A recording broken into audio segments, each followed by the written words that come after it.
Well, good morning, and we are continuing in our series, Change Makers, today. So I hope you've come ready just to listen for a moment, and I can promise that it'll be a moment. We won't be here all day. We'll be here for just a few more minutes. And in that time, I'd love to be able to share something with you that is helpful, that is applicable, and that is from the Word of God. We value it.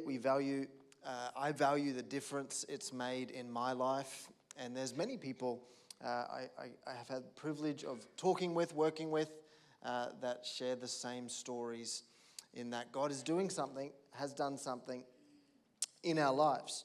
As we look at this, and we continue our line of thinking, the last 2 weeks of this series are available online. We've looked at starting with the small things and what is it that you have in your hand? What is it that you can be faithful with? What is the small thing, the small change you can make in your life? Last week we talked about the how we tend, how we deal with what's in our hand, how we deal with what comes our way, and shifting from a position of blame to a position and posture of stewardship, and how it makes a huge difference. As we look today, and the third and final part of this, I think about a journey, and the toughest part of a journey, I would not say, is the beginning. The beginning is usually quite easy to get going. Some of us might not feel the same way, but in general, it's easier to get going than other parts of the journey. We have to travel often, and in that first 20 kilometers, 30, 40, 50 out of the city sort of feels okay. But then the second part that sort of feels good is the ending. When those kilometers to your destination go back to double digits, all of a sudden there's this hope we're going to get there. The part that is the most difficult, the hardest part, is the in-between. The toughest part, the part that we struggle with the most, I believe, is the in-between. And in this idea of being change makers and setting out to make a difference, to allow God to make a difference in our life, to just make a difference in the world we exist in, the toughest part is the in-between. The in-between is not like those between a rock and a hard place moments. You know, they sort of come and go pretty quickly. I think of one just recently, between a rock and a hard place moment. We've been unwell through the season, as is the time of the year to be unwell. And in that, we had some people drop around different meals, and one of them, some of them were chicken soups, the best thing to have when you're not well. And just recently, my wife cooked hers. She was feeling well, and we were talking about the different chicken soups, and I was specifically excited about a chicken soup that we had, and she asked the question, was it better than mine? And there I was between a rock and a hard place. Absolutely not, love. It was not as good as yours. I'm not talking about those small moments where you feel like you're between a rock and a hard place. I'm talking about those extended periods of time, those in-between moments that are just really, really difficult.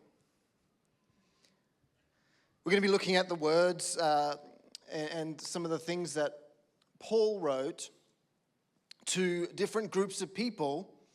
And as he would write them, these were always the ones that we're looking at today were those in-between moments. The church had started, things were taking place, and it was exciting. And then there was the in-between.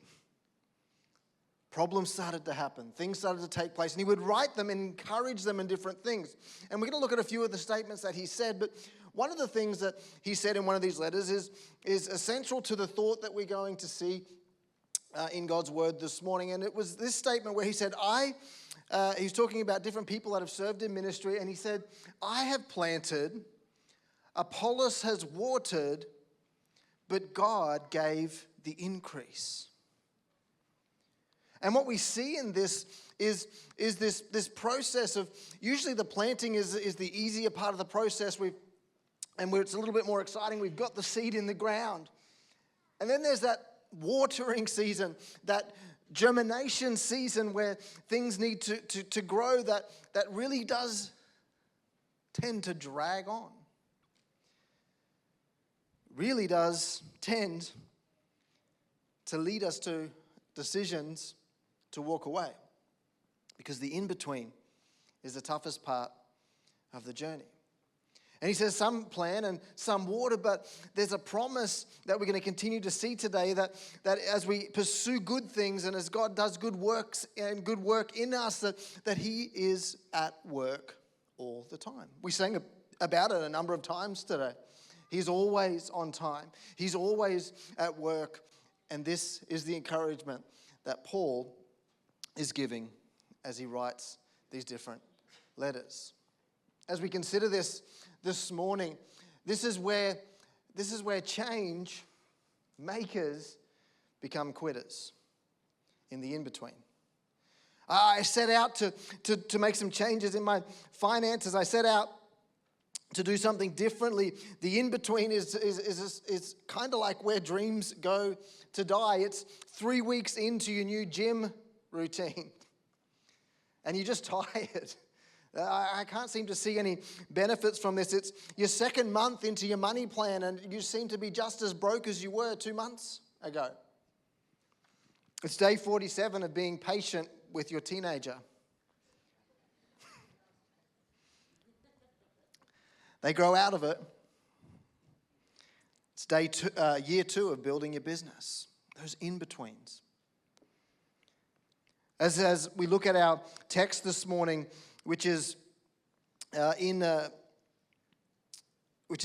Galatians, and we looked at this one in 1 Corinthians just a moment ago, and once again another letter that he's writing. But consider this: as a farmer, you've prepared soil, you've planted the seed, and that's like we talked about in week 1. Those small steps. What is it that you have in your hand? What is it that you can plant?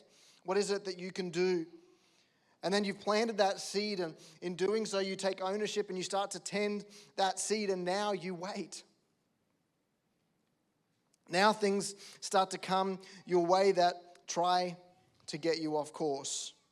And while you're waiting, it can seem like nothing's happening. The ground looks the same. I planted those seeds, but it still looks like a pile of dirt.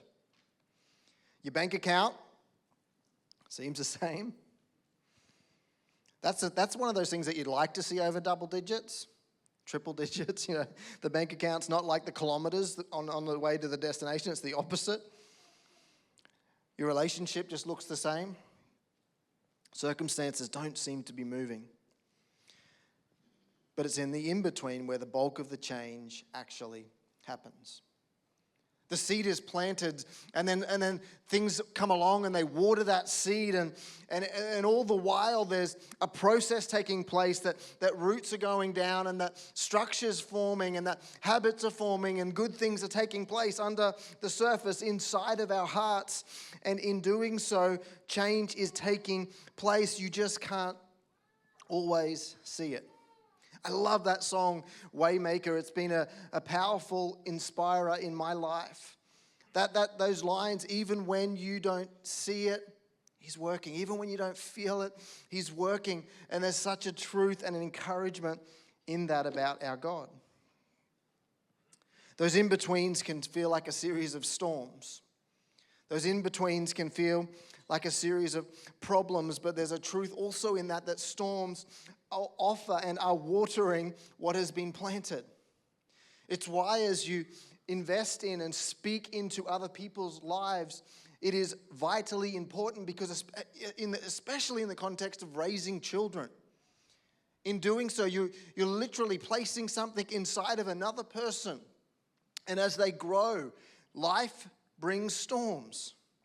And what those storms do is they have a downpour of some sort, and that watering fertilizes and produces and starts to sprout fruit.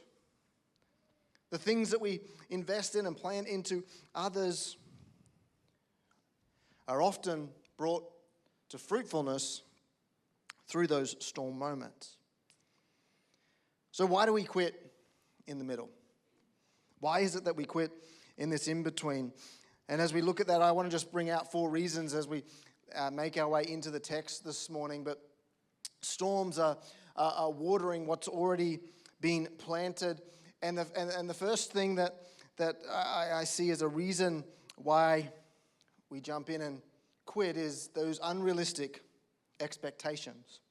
We have unrealistic expectations. We expect microwave efficiency out of a slow cooking process. We expect results quickly, and as I considered this and thought through this, my mind went back to a great part of history, and the record of it is in the Old Testament, the story of Nehemiah. It's kind of like a 3-part story. There was Zerubbabel and Ezra before him, and then Nehemiah, and there was this process of restoring Jerusalem.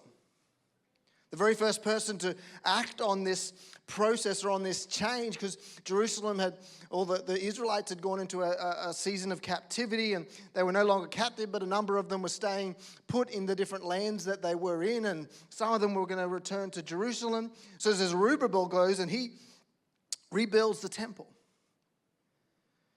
The city had been destroyed, the walls were destroyed, the city was destroyed, and he went and brought about 1,500 people and said, let's rebuild this city. And at the center of it was going to be a place of worship, a place to worship God. Central to it was placing God in prominence. So he did that. But as time went on, as time goes on, the people's hearts were hard and bitter and not engaging, and Ezra comes along and works on and speaks to their heart condition. And then, a number of years later, Nehemiah steps onto the scene and says, we need to rebuild the walls. We need to protect this and complete this process. This was like a 90-year process.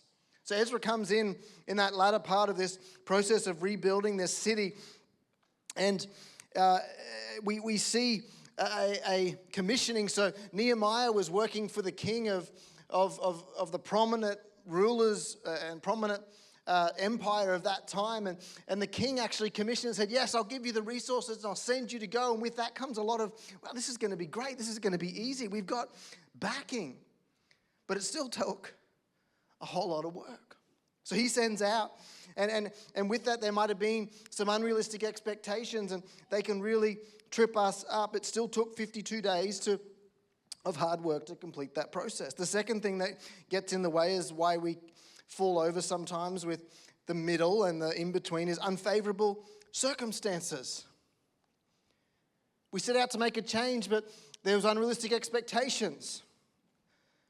And then comes along unfavorable circumstances, criticism. Quite early in the piece in Nehemiah chapter 4, we see these people coming up against them and sort of ridiculing them. And someone says in verse number 3 of Nehemiah 4, what are they rebuilding? Even if a fox climbs on it, it's going to fall down. Like, these guys don't know what they're doing. It's pointless. They're receiving criticism and ridicule. They're receiving opposition. And when difficulties come into our journey, it does not mean the journey needs to end. We need to not forget that the storms are watering the seeds. As we consider this, it's important to know that what feels like a setback can be a setup for a fruitful harvest. And that's what we see continued, re-echoed in the stories of Scripture. Nehemiah 4:6 then says that despite that opposition, we rebuilt the wall until it was solid up to half of its height. The people had a passion for the work. So despite the criticism, they're still pushing on and they're still working on. But then they hit the in-between. Just a few verses down in Nehemiah 4:10, it says, Judah has said, the strength of the burden bearers is failing because there's just so much rubble. We're getting disheartened. We ourselves are unable to rebuild the wall. Discouragement sets in. And there's untrust, and then so that process of opposition and discouragement sets in. And the third thing is untrustable metrics. What we start to measure then is progress by feelings instead of faithfulness. We're feeling discouraged and I think it's time that we just give this up. I don't think we can rebuild this wall because the success is based on the way that we're feeling and we're losing heart. I don't feel like I'm getting anywhere. Feelings are a terrible progress indicator. The fourth is unwise distractions. Unwise distractions. We see it again in the story of Nehemiah, and I love this statement. There was obviously people that did not like what was taking place, people surrounding this city. And it talks about these two people, and they invite Nehemiah to come and visit with them. And it says in chapter 6, verse 2 through to 4, it talks about this invitation. But it says that they planned to do evil to Nehemiah. So he said, so I sent messengers to them saying, I am doing a great work, so I'm not able to come down.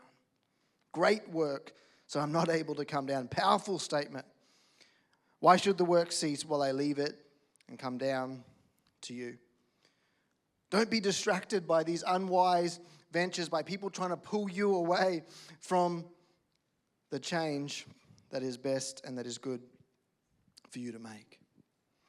So we're going to go in now to what Paul says again about this. Galatians chapter 6, our central text for this encouragement from Paul. I want us to listen to what Paul says about the in-between. Galatians 6:9, yet again another encouraging letter to a church and a group of people that were in the in-between. He says, let us not grow weary in well-doing, in doing good. For in due season we shall reap if we do not give up. In this, there's three things that the text says and states about navigating the in-between. Growing weary in well-doing, in doing good. The first thing that it points out is this idea of weariness. It says, let us not become weary. And this isn't talking about, if you just burn the candle at both ends, if you just exhaust yourself. It's saying, very much so, don't lose heart. Losing heart is a normal process in the in-between. It is a common thing that takes place on the in-between. He's saying to these people, and he's saying to us even this morning, don't lose heart. Don't lose heart. In the Nehemiah example, the workers weren't burnt out from overwork. They were discouraged because they couldn't see the progress through all the rubble. There just seems to be this never-ending pile of rock and rubble. So what do? We keep clearing the rubble. We keep laying stones. That's what we do in the in-between. We keep clearing the rubble and keep laying stones. The second thing that the text points out is, for in the proper time we shall reap. For in the proper time we shall reap. Not in the time that you want. There's a proper time. I love this statement, and I'm not sure where I heard it, but it's been said that heaven will most likely be a chorus of ah. We get there and people, as they ask God things or understand things, will all of a sudden go, oh, I see why that took place. I get it. And in that, there's a proper time. A proper time. For in due season we shall reap. I think about some things that were poor timing and poor excuses or poor wording. The Titanic of the captain of the Titanic, in his statement, not even God himself could sink this ship. Poor timing. Blockbuster turning down purchasing Netflix for $50 million in 2000 because that's going to go nowhere. Poor timing, poor decisions. There's a time. And he says, for in a proper time we will reap. God's timing is different from our timing. And his definition of proper, it includes things like developing character in us. About circumstances aligning, about building endurance in us. The third thing, it says, if we do not give up. Here's the condition. If we do not give up. And in that, there's a guaranteed harvest. There's a process here. You plant a seed, and then in that process of watering, in that process of tending, in that in-between, something takes place at the conclusion of that process. A harvest is born. And what this reminds us and what this tells us and encourages us is that most people don't fail because they can't do it. They fail because they quit too soon. Paul mentions this reality in different aspects and in different letters, but there's a promise and a reality to this. Philippians is another example where he says he's confident of this, that Philippians 1:6, he says the same thing. He says that he who has begun a good work in you will perform it, will see it through. There's this promise of just waiting things out and a harvest coming from it. But there's always a gap between the sowing and the reaping. And God sees things that we don't necessarily see. We look out and we see the same financial stresses. We see the same relationship patterns. We see the same just struggles over and over again. But God sees character building beneath the surface. God sees habits forming that will change everything. God sees a person becoming who they need to be for the next opportunity. This is a difficult statement that I find helpful, and that is that God is less interested in changing my circumstances. He's more interested in changing me. And our default to that is, well, change my circumstances and that'll change me. But he cares so deeply about us. He's given us and demonstrated his love toward us in while we were still sinners and still are. He gave himself for us. And in that process and in that act of love, he demonstrates that he wants best and what's best for us. He cares so deeply about us that he's interested in helping us and transforming us for our better and for the better of others. As our musicians come, what is it that you can control in the in-between? What is it that you can't control in the in-between? You cannot control how fast the change happens. You cannot control other people's responses or external circumstances. You cannot control the timeline. But you can control your next decision, your daily habits, your responses to setbacks, your perspectives. A great way to process this and a great way to lean into these in-betweens is maybe there's moments where you need to live moment by moment. Maybe this is never going to end. This pile of rubble just seems too large, too big. And maybe they're the moments where it's not a forever, this is never going to end, but a just for today. You know what I'm going to do today? I'm going to move a few more rocks. Just for today. If I can get through today and not give up. Maybe that's where you are, the just for today process, the just for today steps. You don't have to stay doing it forever, but if I can just stay doing it today. Your in-between moments, what are they? Where are they? What's your in-between moments right now? Is it debt? Is it relationship? Is it just spiritual disciplines? Is it staying the course in a business that you really feel led to lead and be part of and develop? Is it breaking addiction? Is it improving your health? What is the in-between you sit in right now? My encouragement and the encouragement that Paul gives us today is that if you can't see progress, it does not mean that there isn't progress. Just because you cannot see it does not mean there's not things taking place. And as you take, as we've looked at in this series, as you take what's in your hand and commit it to use and commit it to the Lord, even better. Plant it, just the little that you have, and see what fruit comes from it. The harvest is always bigger than the seed. You can't see the progress does not mean that it's not there. So if we're going to be change makers, there's three questions I think that have come through this unpacking of this series of how do I see change in my finances? How do I see change in my relationships? And it's never going to change. It's, well, what is it that you have? And the first question is, what will I plant? Faithfulness in the little things. That's what we talked about in week 1. What is it that I actually have, and what am I going to plant? Because an important part of this promise and an important part of navigating the in-between is making sure that what you've planted is something worth waiting for the harvest from. Because the opposite can also be true. If you plant corruption, if you plant a bad seed, you're going to get a bad harvest. So maybe the change you need to make is to plow some things up and plant good seed. But I don't have resource, you have something. You have something. Faithfulness in the little things. What will I plant?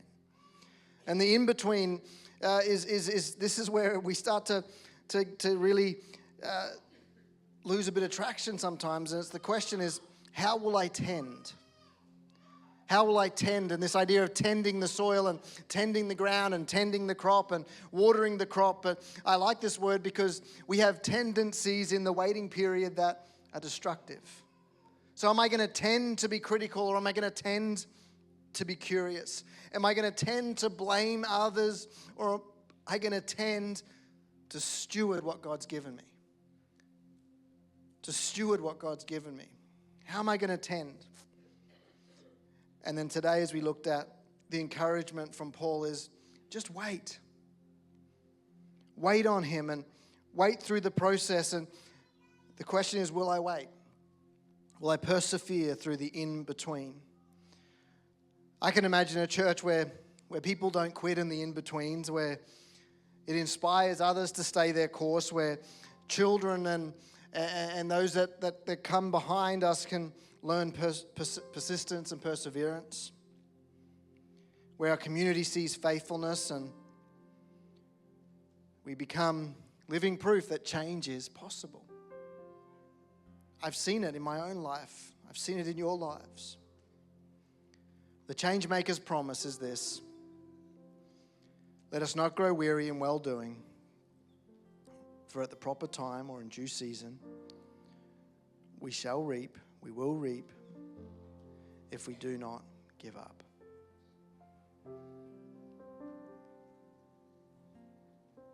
What good work are you tempted to quit? What good work are you in this moment struggling with? You know what, I'm giving up. I'm going to give up on that. There's some things for you to determine in this is, as you plant the seed, it says, don't grow weary, don't lose heart in doing good. So the question to ask in, should I be giving up on this is, well, is it good? Is what I'm waiting on something that's good? Have I invested something that's good? Now, there's more to it than just the good. What we see in the story of Scripture and the story of people in Scripture is this: is it right? Not only is it good, but is it right? And this can be a really important determiner for you in the, I'm struggling with, should I be giving up on this? And the questions you can maybe be asking yourself today is, well, is it a good thing that I'm trying to do? And if you did everything that was a good idea or a good thing, you're going to grow weary in a different way, just burn out. So the second question is it right? And how do you determine that? There's a whole message on this, but in summary, how do you determine that you have a unique purpose and calling on your life? It's circumstantial, it's individual. And one of the things that we struggle with as people is this idea of balance. Well, I've just got to balance everything in my life. And the only person to ever be able to balance things perfectly was a perfect person. His name was Jesus. I'm not, you're not, we're not Jesus. So this idea of having, a perfect balance, I'm going to have 25% of time with my family, I'm going to have this amount of time here, this amount of time here, it's not how the world works. A word that I'm becoming more and more accustomed to and comfortable with is tension. God calls us to live in a healthy tension. But that healthy tension needs to be determined by what are my priorities? Mine personally, I've placed a priority list in my life of God, my wife, my children, family, friends, and work. And there's going to be moments in life where things with my wife, she's struggling, she's not well. And in that, there's a moment based on those priorities. Yes, there's good things that I should be doing at work. And yes, there's good things I should be doing with family. And yes, there's good things I should be doing with friends. But here's what I'm going to do in that moment. The right thing for me to do right now, based on the priorities that I believe God has called me to in this season of life, is my wife needs me more than the things that sit below her on the priority list. My friends need me more. And that's how you can make the decisions of where do I hit pause? Where do I walk away from? Quit the things. Is it good? And is it right? Most people don't fail because they can't do it. They fail because they quit too soon. Change makers don't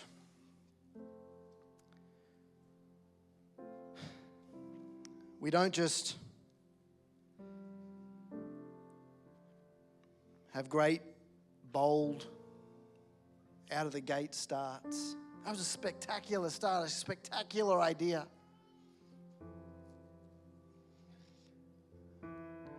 We need to in between well.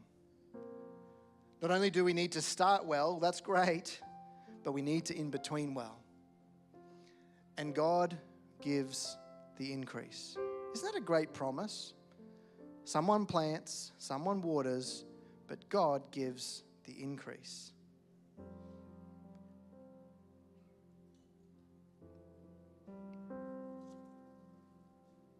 I know there's so many different stories in this room and in the church that we are blessed to be a part of. But let me remind you that you have something. Plant it. Tend it. Take responsibility and stewardship for what you have and how you can tend. And then wait. Because God promises time and time again that in proper time, in due time, you'll reap if you faint not. You'll reap if you don't give up. And we'll be change makers. May God empower us to be just that.